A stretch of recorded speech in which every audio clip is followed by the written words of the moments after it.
You know, the Trump administration doesn't really care if you don't receive aid in your country. They're already cutting all kinds of aid, and they are being accused of burning food. Wait, what?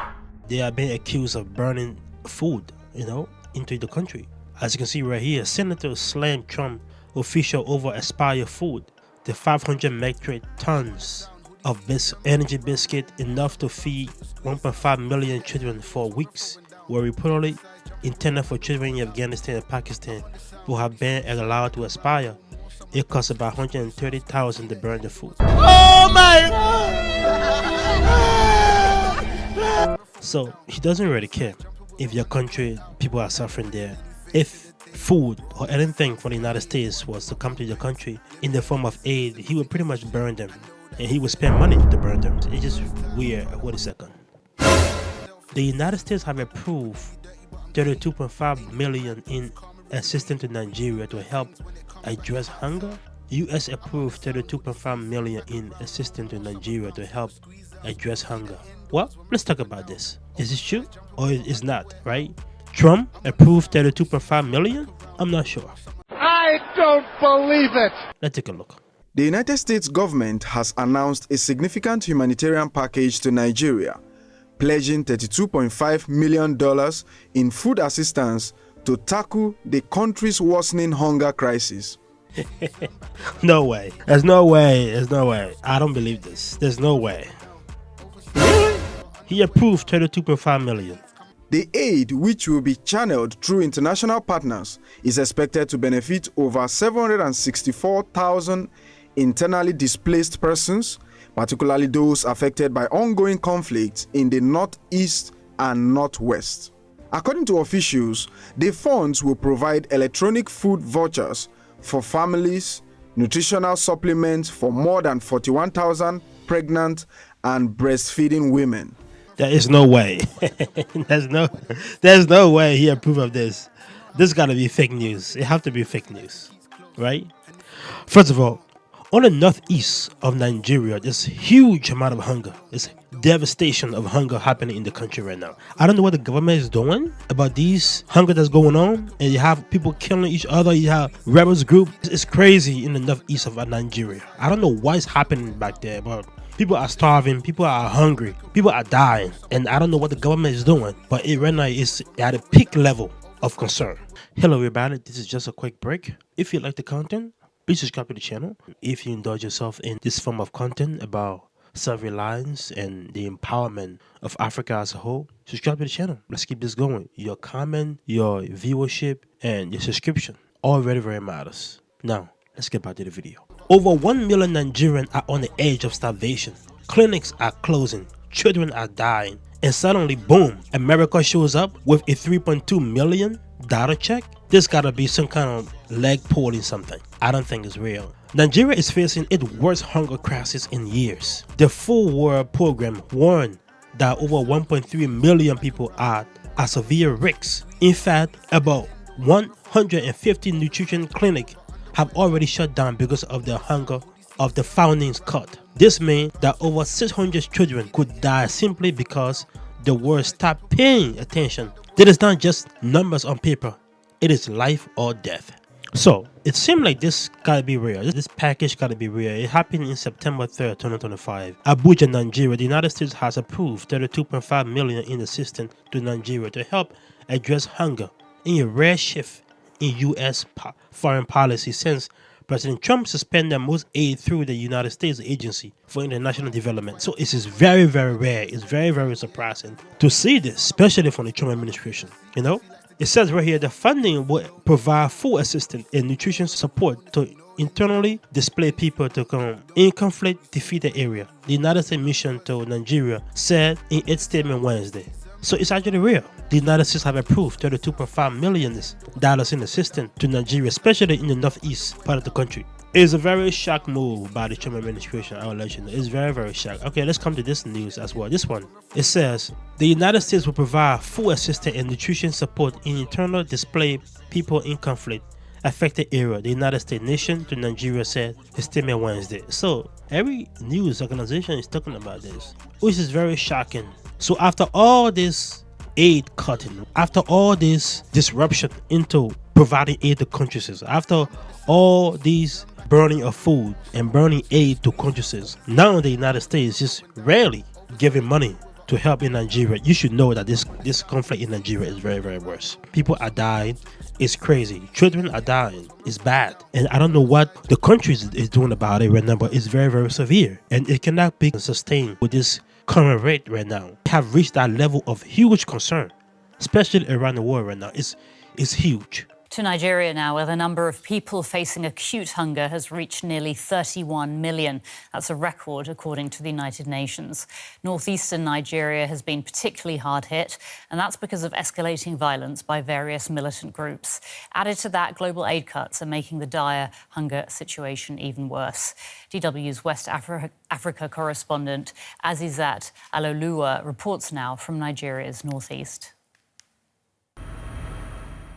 We are traveling to Gamburu Ngala, an area in northeast Nigeria where Islamist jihadist group Boko Haram is still very active. Fertile fields are being left untended as residents were forced to flee following years of attacks by criminal gangs. Many of them now live in displacement camps and depended on food aid, which has now stopped due to US funding cuts. Air travel is the only safest way of reaching the camps, as armed criminals have made the roads too dangerous. What the government doing? You just have a bunch of militias just take certain part of the country just like that without no action? What are they doing? Look at this place camp. People are packed together like refugees. Look at that. The richest man live in Nigeria, the richest man in Africa live in Nigeria. They cannot put money together and fight this hunger and stop these militia gangs. This camp is the largest in Gamburu Ngala. The refugees here are struggling to provide for their families.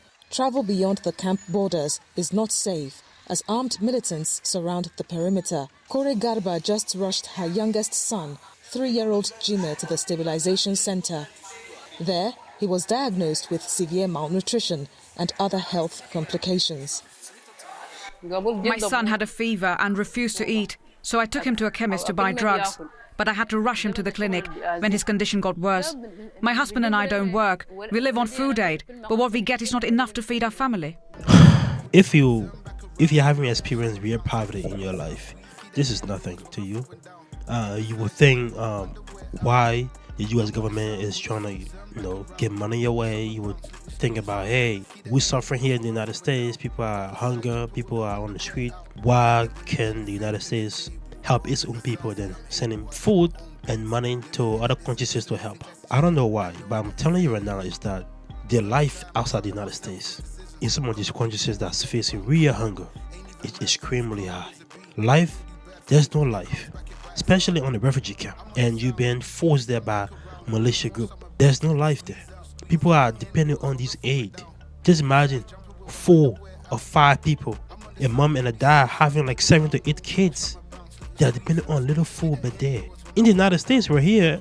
If you are a woman or maybe you are a child, there are a lot of opportunity here to take you off the street to provide housing for you. Let's be 100% with that. Things are very good here, but when you step out of the United States, things are very extreme. Like there's no life, special area like this. If this kind of area gain international attention, you know that it have reached to a level where there's no returning back. Things are very extremely high and difficult. The reason why I didn't really believe this because early this year the United States actually cut back on aid to all countries, not just African countries, to all countries. And the Trump administration was all about America's first, which is fine. America is first, but it was very surprising. Very, very surprising. The reason why I bring this up because why are they sudden that he approved $32.5 million?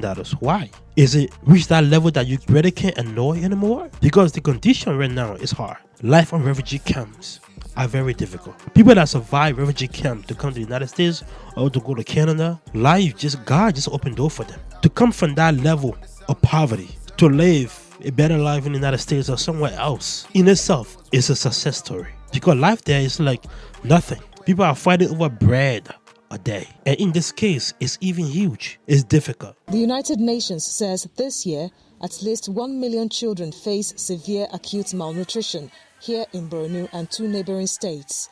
Stabilization centers like this have been set up to treat severe malnutrition. but it is the only one serving the entire area. A second center was closed due to lack of funding, putting pressure on the remaining workers. Besides the funding cuts, the UN says the lean season, a period when food is most scarce, has also contributed to the hunger crisis. Residents in this camp gather daily at this storage center, hoping to get more food, but there is just not enough to go around. This is all Kaltuma receives to feed her 8 children. She says it is just enough for 2 days, and she's not sure of how much, if any, food she will get in September.